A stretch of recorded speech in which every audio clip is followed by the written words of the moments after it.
Okay, let's wrap up this short study here together. The third aspect of Nathanael's story to examine is the prescription Jesus gives him to meet his need. And so Jesus says two things to Nathanael when he meets him. Let's go to that text and look at it. It says in verse 47, Jesus saw Nathanael coming toward him, and he said to him, "Behold, an Israelite indeed, in whom there is no deceit." And then Nathanael said to him, "How do you know me?" Jesus answered, "Before Philip called you, when you were under the fig tree, I saw you."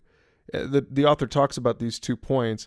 First of all, he says that Jesus shows us something about himself here. He can see us to the bottom, but is nonetheless gentle with us. You know, to say that Nathanael has no deceit was probably pretty generous, pretty gracious, but he said it anyway. And then the author says that Jesus slips this in: "I saw you under the fig tree." That was kind of a curious thing for John to record in this gospel. And the point that the author makes is that nobody knows what Nathanael was doing under the fig tree. All that matters is that Nathanael couldn't believe that Jesus knew about it, being so private.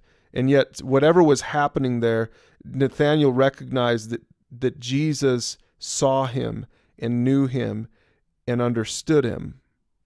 And this, for some reason, tips the scales for Nathanael, the skeptic.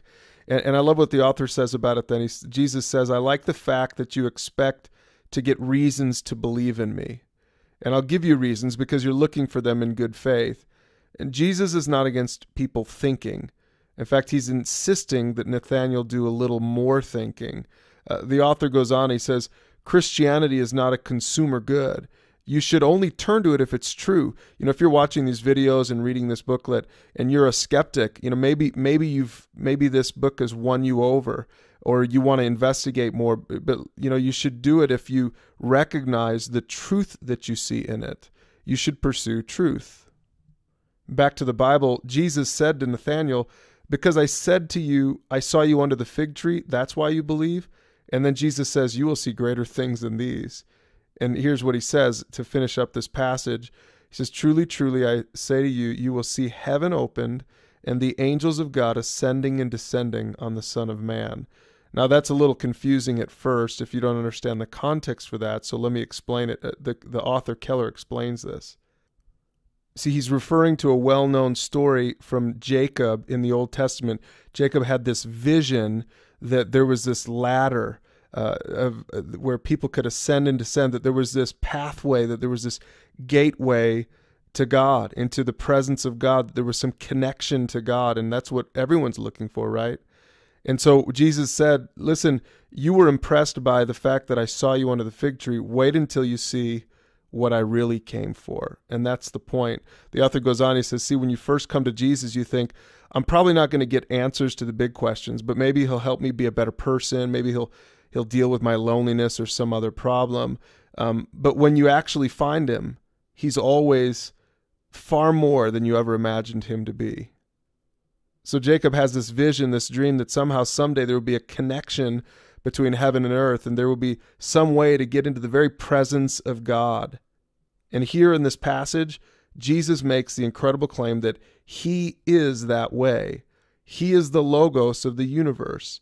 He is the bridge between heaven and earth. And if you find yourself seeking like Nathanael, if you find yourself being skeptical like Nathanael, I'd read this again. I'd read John chapter 1 again and some more of the Bible. Continue to pursue and see if this is really true, what this author is claiming. He finishes like this: "Though most spiritual seekers start their search afraid of disappointment, Jesus said that he will always be infinitely more than anyone is looking for." And I know that you'll find that in your own pursuit.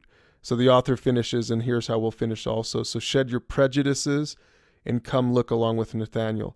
Come look and talk about Jesus with your friends. Come and be ready to have your priorities and categories changed. Whatever you're expecting, whatever you're hoping, whatever you're dreaming, you will discover something much greater in Nazareth and in Jesus Christ." So let me give you a couple of recommendations now that you've finished this. You know, if you've done this in a group or with a friend, I encourage you, maybe you're ready to take those steps and come to a deeper understanding of who Jesus is? If so, check out at rednotes.org the series called Foundations. Or maybe you still want to investigate a little bit more. There's all kinds of video series just like this one to help you do just that. But whatever you do, I encourage you, keep pursuing God. You'll never be disappointed.